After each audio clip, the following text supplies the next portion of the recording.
भरधाव ट्रॅक्टरवरील चालकाचे नियंत्रण सुटल्याने ट्रॅक्टर अनियंत्रित होत रस्त्याच्या कडेला असलेल्या एका घरात शिरला. अंगणात कपडे धुत असलेल्या महिलेला धडक लागल्याने महिला जागीच ठार झाली.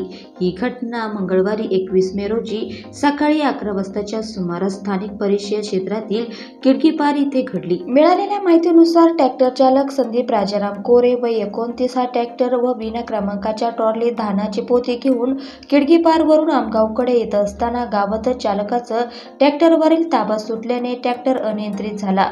दरम्यान अंगणाची आवारभिंत तोडून ट्रॅक्टर घरात शिरला. दरम्यान अंगणात कपडे धुत असलेल्या किसनाबाई यांना जबर धडक बसल्याने त्यांचा जागीच मृत्यू झाला. सुदैवाने अंगणात खेळत असलेल्या त्यांच्या दोन्ही नाती बचावल्या. घटनेची माहिती पोलिसांना होताच घटनास्थळी दाखल होत पंचनामा करून प्रेत उतरणी तपासणीसाठी रुग्णालयात पाठवले. शवविच्छेदनानंतर प्रेत कुटुंबियांच्या स्वाधीन करण्यात आले. संध्याकाळी शोककुल वातावरणात किसनाबाई यांच्यावर अंत्यसंस्कार करण्यात आलं. वाहन चालक संदीप कोरेला ताब्यात घेत गुन्हा नोंद केला. पुढील तपास पोलीस उपनिरीक्षक वळसे करत आहेत.